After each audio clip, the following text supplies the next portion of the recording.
Dino Banyan went in the florist business. Actually, he got into booze because he figured there was more money in booze, and Al Capone took care of that. I would say it was Scalise and Anselmi. They were two rough guys, mean. There was a rumor that Anselmi and Scalise were going to get rid of Al Capone and take over his position. Well, of course, Al Capone, before he had anybody killed, he always gave him a party. So they rented a banquet hall, a place which is now North Hammond. It used to be Roby, Indiana. When the two came there, he asked one of the boys to give him a bat. He says, well, boys, I understand you want to take my job, huh? He took that bat.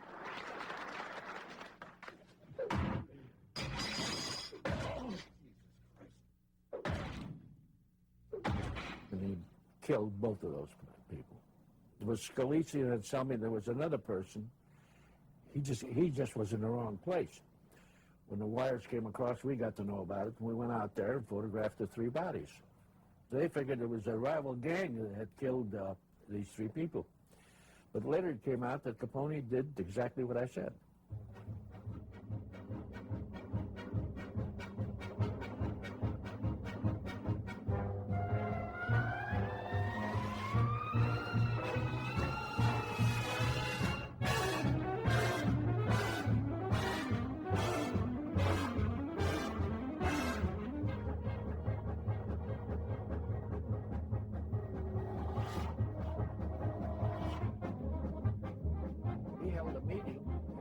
Hotel, and he called all these there's different gangs.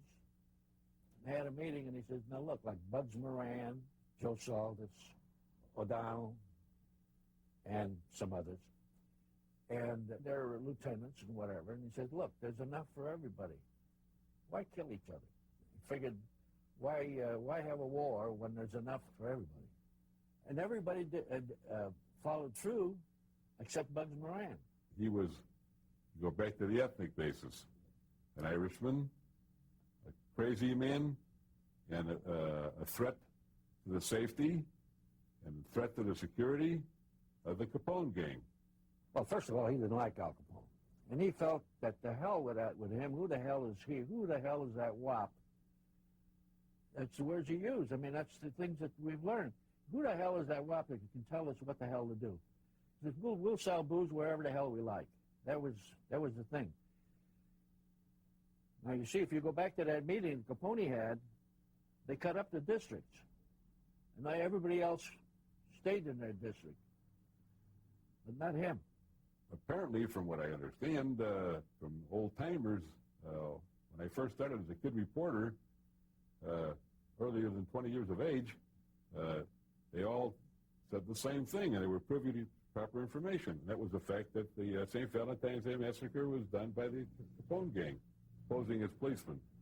Moran rented a garage or a warehouse, 21 or 2200 something Clark Street. And he used to meet there.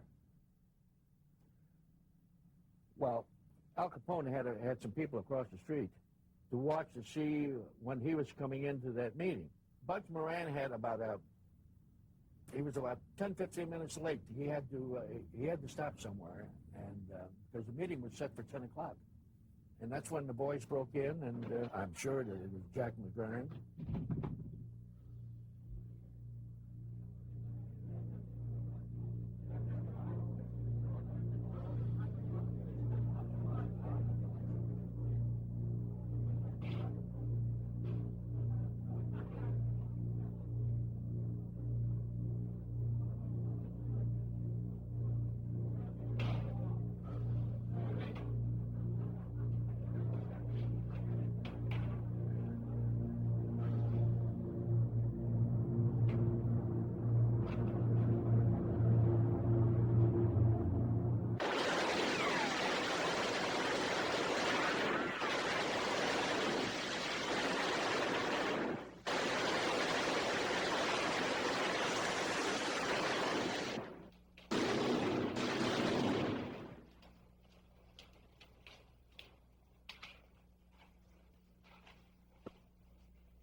Adam Heyer, John May, Al Weinschenk, James Clark, Frank Gusenberg, Pete Gusenberg. So around 10 o'clock, I got a call that said, go to 2200, whatever, on Art Clark Street. There's supposed to be a shooting there. I walked in there. I had a little trouble with a policeman. He said, you can't go in. I said, get out of my way. And I walked in. So then I see these 6 bodies. Because the 7th one was taken to a hospital. He died on the way to the hospital. And naturally, we made pictures from the ground, from the top of the truck. And the only thing that I saw there that was left alive was the dog.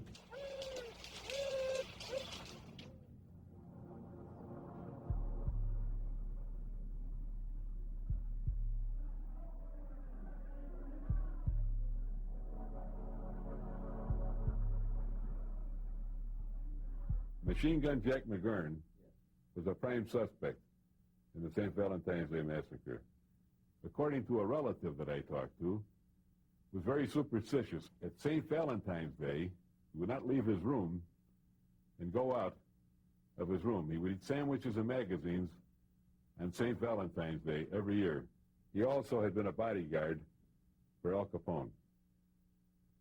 I feel that the Irish people themselves worship people like Moran and so forth, but when they start leaving or being assassinated, whatever the reason was, they kind of figured, well, we just can't do that no more because they do mean business.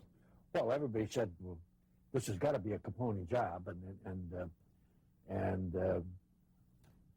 Capone is in Miami, Florida. He says, what the hell did I have to do with this? He says, here I am on my yacht. I'm having a good time. He says, well, what am I getting blamed for? And President Hoover, he said, we got to get this guy. I don't care how we get him. We got to get him. And they made really a good effort, and they did get him. 1932 proves bad medicine for big shot Al Capone when Uncle Sam takes him for a ride to Atlanta for 11 years. So public enemy number 1 doesn't have to worry about New Year calls. He isn't going anywhere. Elliot Ness, forget him. Wow. He was a phony. Elliot Ness, the only arrest he ever made was people who were making booze in the kitchens. He never was anywhere near any of Capone's outfits.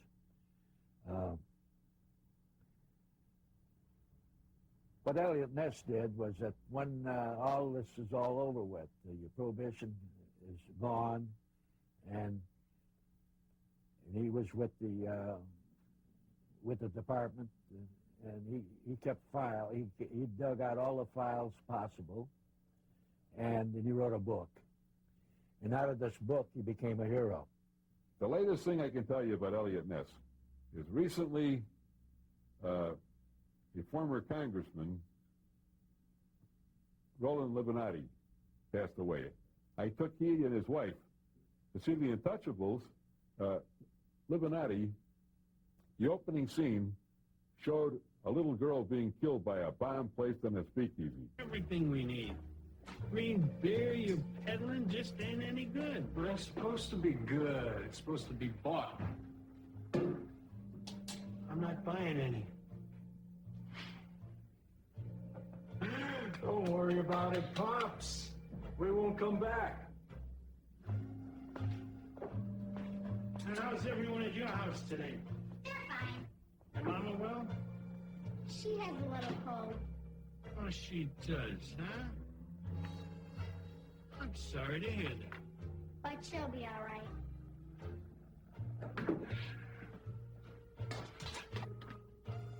Here you go. Thank you. Oh, that's all right, sweetie. You be careful crossing the street. I'll tell your mama that... Hey, mister! Wait! Mister, wait! Well, I had all I could do to hold Libinati in his seat. because he jumped up. He said, Al Capone would never do a goddamn thing like that in a million years. If anything, he would kill the persons who put the bomb there to kill the little kid. And I think Libonati said something to the effect that Elliot Ness couldn't catch cheese in Wisconsin, couldn't find cheese in Wisconsin. Well, there was a FBI man, an accountant, got a job in this company, in Capone's business, through somebody, and they trusted the man. And I guess he was with Capone for maybe 6 months or so. And then when his job was completed, he turned all the material to the U.S. attorneys, and they indicted Capone for tax evasion. Well, all of us, we would be there. Let's say that the court would start at 10 o'clock in the morning, so we'd be in front of the building, federal building, at 9:30 a.m. And this was during the Depression, when a lot of people were out of work, and especially people who were the vets of World War I. Some of those people put up, to make a living, they had apple stands at different places. Well, one had an apple stand right in front of the federal building. And every morning when Capone was chauffeured and got off right in front of that stand, he would hand the apple vendor $10 every single morning. Well, I get the impression that in Al Capone's last days, before he was convicted and sent to prison, he was more or less a front man for the mob, and that there are other leaders that call the shots. Now, you had Paul DeLucia.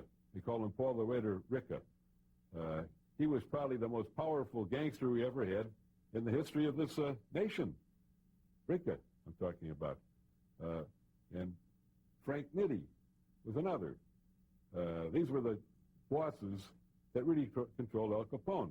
On an ethnic basis, you had other ethnics. They were all Italian-Americans. You had Jack Guzik, who was a Jewish American, and he was the brains behind Al Capone. Then you had Murray Humphreys, a Welshman, who died when he was being arrested of a heart attack after being indicted in the 50s. But these were the rules. They wound up becoming more or less like a board of directors after Al Capone went to prison. But before he went to prison, they still were controlling things. He wasn't scared. He wasn't nervous. As a matter of fact, when he went to jail, on the way to jail, you saw that picture with the cigar in his mouth, with a big smile. I thought that he thought that he was going to beat the rap. And he was sentenced to 8 years, I think. 10 years. Okay, so I figured maybe in about 5, 6 years he'd be out.